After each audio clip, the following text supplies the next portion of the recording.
Back in my day, parental control was chores and having to walk both ways uphill to school in knee-deep snow, and I can't even do that. But really, now that I'm a parent, I want to know what tools I have at my disposal, so let's jump into it.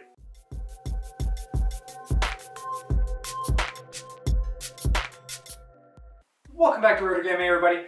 Today, we're going to go over parental controls. And I know it's not the sexiest of subjects, it's not great gaming, but it's something that's really important to us as parents. So let's jump in and figure out what parental controls are, because we really want to know what tools we have at our disposal. It's not like when we were kids. There's a lot more options now.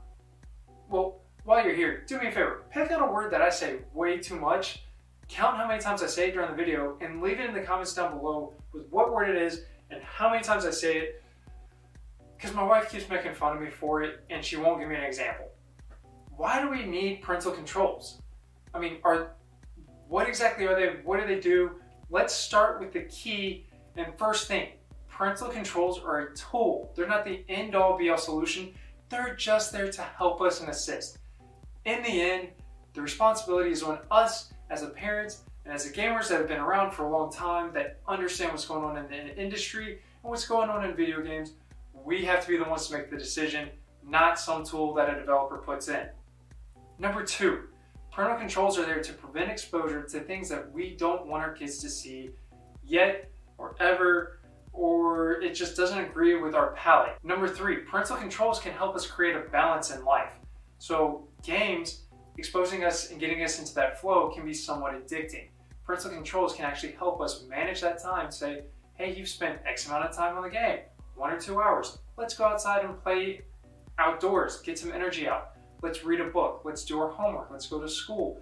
It's bedtime. It helps us manage our time. Number four, parental controls can really help with the impulse spending. So as young kids, impulse decisions are a thing. I think jumping off the 3rd story of this building is going to be a great idea, said every 8-year-old boy. But being the 8-year-old boy that jumped off the 3rd story, I can tell you it doesn't work out great. So let's also use parental controls to be like, hey, I know you really want that skin in Fortnite, but you probably want to keep your money so you can actually go get the ice cream cone on Friday instead of a Fortnite skin that you're not going to see in like 2 weeks anyway.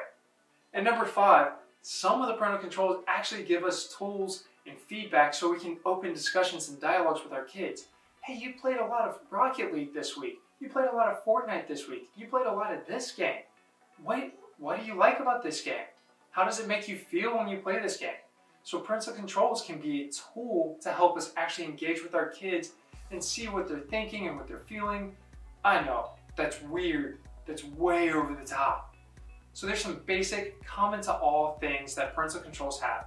And the first one is restriction based on age or maturity. And this is based on ESRB in the United States, or the PEGI 16 system in the UK, or whatever the regional lock is. And then there's also things per different countries, like the United States has the Child Online Privacy Act. And this means that certain children under an age 13, they can't have their information exposed online, which is, I wish that happened for me, and I'm definitely not 13. And then there's also monetization restrictions. So, hey, if you're a kid, realizing that they've created systems that prey on people's impulse control, game developers and publishers have actually put in systems that say, you're not allowed to buy this, you're not old enough, you need to ask your parents for permission. Once again, I kind of wish that I had this, because I can tell you when I'm drinking and playing Madden, I might be buying Madden Ultimate packs, and I hate Madden Ultimate Team. Oh.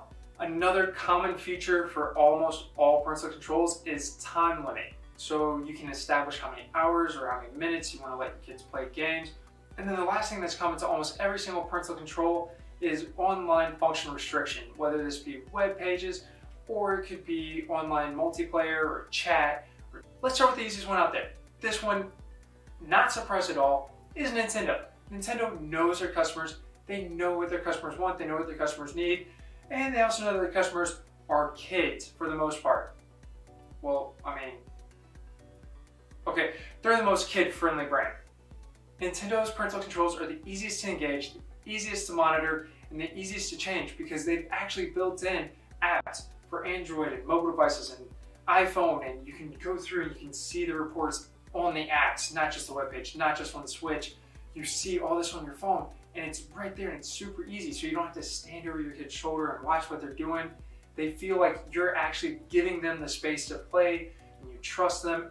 Nintendo also did a great job with marketing the parental controls. Nintendo made parental controls a priority versus Xbox and PlayStation, where it's kind of like an afterthought. And they're like, here's like a menu and some links to click, and yeah, it's boring. Nintendo made it fun. Like, I'm super stoked for Nintendo. I really just want to buy a Switch just because of the parental controls. I'm weird, I know, sorry. Two of the biggest things that I really appreciate about Nintendo's parental controls, one, the playtime reports. If I give the kids a Switch and I set up the parental controls, I can actually go through and look at the reports on the phone. It makes me warm and fuzzy inside. The other thing that I really appreciate is, we all know kids, they can get a little out of hand. They might have played an hour and a half or 2 hours of Switch, and they're really getting into the groove with Mario Kart, and you just gotta pull it back and you gotta be like, hey, you're done. And then they throw a temper tantrum. So, I mean, one way to do this is you go over and you pick up the Switch, and then they're just bawling their eyes out because they want you to give back the Switch. The other thing is, you might not actually be there to turn off the Switch or take it away. You can do it on your phone. Hey, he's playing well past his time, click, and the account's suspended. Can't do anything. Software suspended, can't do anything. You're done playing. Next up, we have Xbox. And Xbox is actually really robust and a little bit more difficult to manage because it's not just Xbox anymore. So I talked about how Xbox and Windows 10 are being integrated together in another video. Really suggest checking that out. Anyway, so Xbox and Windows 10 are integrating together, and the parental controls are actually integrated together as well. Actually really stoked about this because that means that you have more control over what your kids do online on a Windows platform now in general. So you can restrict their web content, you can restrict what pages they go to, you can restrict the maturity of content, media, games, apps on their Windows 10 device, so their PC, laptop account that they have, and on their Xbox account that they have.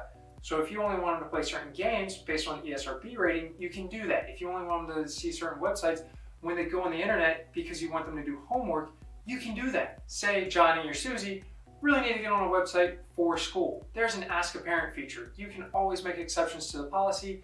Another thing that they don't really advertise on the website, but I know from personal experience, is you can set up either a single payment method, or you can let the kids, once they're a little bit more mature, start managing their own money. And you can say, hey, this account has this card and it can pay for it this way. And if they want to go through and spend their allowance that they've done their chores or however you manage money, they can do that and they can set up their own spending, and it can teach them responsibility. Hey, I'm all about teaching responsibility. So for PlayStation 4, you have a lot of the same features for Xbox. It's just limited to the console itself. But the PlayStation 4 console has a web browser, so it actually kind of makes sense. I mean, you can restrict the same web features. You can restrict games based off of ESRB or PEGI 16. You can disable the web browser entirely. You can disable the VR headset entirely. You can filter certain websites through a different filter system. I really like this. I mean, it's kind of weird that you have to specify this, but you can prevent children from changing the parental settings. So I'm kind of worried, yeah, whatever. They just can't do it. But what I really do appreciate is that you can also disable guest accounts, and you can disable new account creation. So you spend all this time making a parental control account and then they just create a guest account? Nah, PlayStation's got you. Can't do that anymore. Alright, so that takes care of the consoles, but what about PC? I know, not everybody plays PC games. It's PC Master Race. They can play at 120 frames per second. Actually, PC can play like 144 frames per second or 240 frames per second. It just depends on the monitor and the graphic. Never mind. What about PC? Not everybody plays PC. I get it. It can be a little bit of a barrier, but there's a ton of great games on PC, and there's several very good platforms. I'm going to cover three of the biggest ones, and bear with me because two of them I really don't like. So the first one is Steam, and I really do like Steam. Steam's a great storefront managed by Valve. They used to make great games. Now they're just this storefront. They do quite a bit for gaming. A lot of indie developers are on there, and a lot of indie developers are putting on games that are kind of shady. I don't really want my kids to see this. So Valve has actually come up with a great method of parental control. It's called Family View. And you go through and you set it up and you can say, I want to restrict access during Family View to the store. I want to restrict to community modded content. I want to restrict access to I want to restrict access to these 4 categories, and then I can go through and name specific games that my kids can play on this Family View account. Then, additionally, I've bought these games. I've bought hundreds. Okay. I've bought scores of games, and I'm sitting here, I don't want to buy them all again for my kid. I can actually share those games across my account to my kid's account if I want to, set up the Family View on his account, and then I'm good. I'm golden. He can't access the store, he can't access in-game monetization, he can't access mods by the community that might have something that I don't want them to see. Steam's pretty much hit the nail on the head with this one. I know that my kids got friends on Steam and I want them to be able to chat, but I don't want them to have additional people in there. I can kind of restrict that and manage that one. Chat, friends, all that stuff. Then you can get into user preferences in the settings, which can be locked by Family View. And I can say, I don't want any mature content. I don't want any gore and violence. I don't want any nudity. I don't want any sexual themes. And it just comes off the store. And okay, so I want him to be able to go pick out his own games, ask me for permission to buy them, but I don't want him to see mature content. So Steam has once again gone in and hit the nail on the head. It's a great PC platform for buying content. Next up is EA. I hate EA. Why do they have these licenses? I'm a football fan, so I want Madden. EA's ruined Madden. I'm a Star Wars fan. I want good Star Wars games.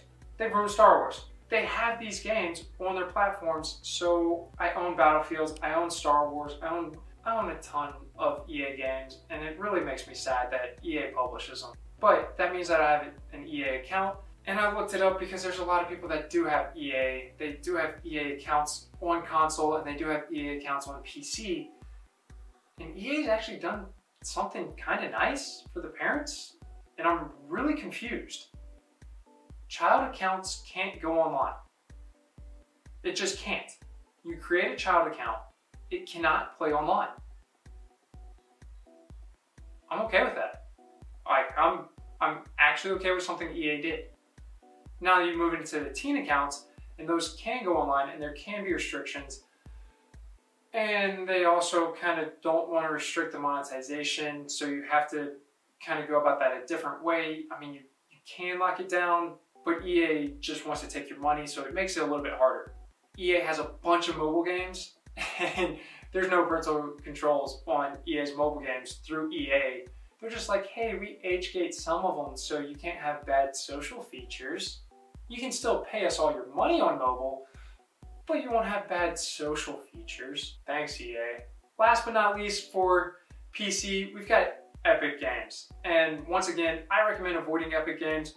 It allows you to filter mature chat, auto mute, hide your username so people can't like stalk a username. And in the store, it allows you to restrict purchasing power, and then it also allows you to just restrict access to certain games, whether they're free to play or purchase. Next up, we have mobile gaming. And mobile gaming is really like this thing where most people are like, oh, it's not really gaming.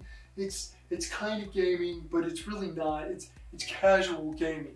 So we don't need to classify it as that. No, I'm telling you, like the monetization models and the games that are on there, it is actual gaming. So there's 3 main players for mobile gaming, and the 2 that really jump off the page are Google and Apple. It's because, I mean, you either have an Android phone or you have an Apple phone. The third one is actually Amazon with their Fire tablets, and I'll get into that in just a few minutes. But let's go with Google and let's go with Apple first. Google actually is very similar to the way that Microsoft does theirs. They have the Chromebooks, they have your web browsers, and then you have your mobile platforms. So their parental controls have to work across all 3.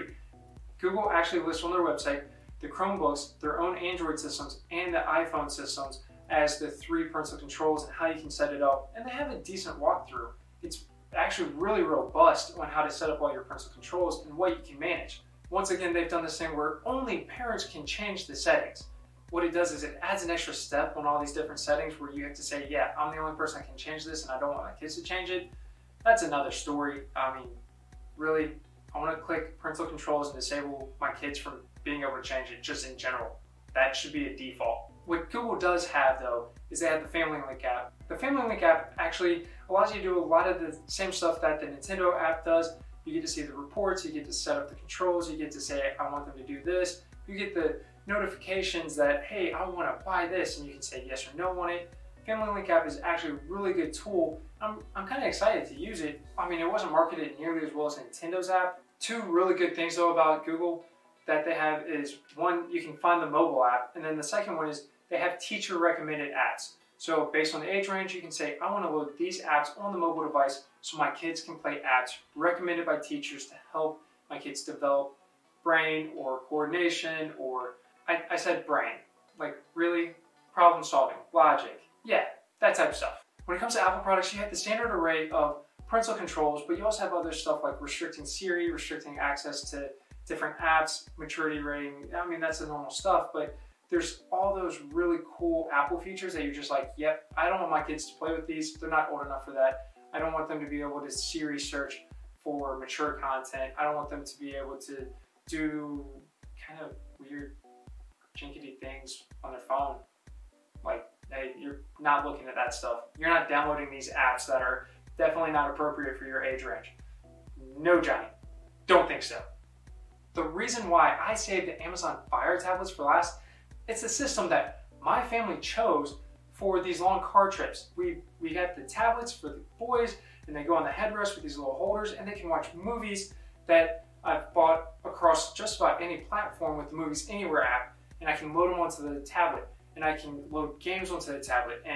But there's this really cool feature that I'm sure is on Google, and I'm sure it's on iPhone, but it's a little bit harder to set up, and that's the FreeTime Unlimited, or the FreeTime, depending on which version you want.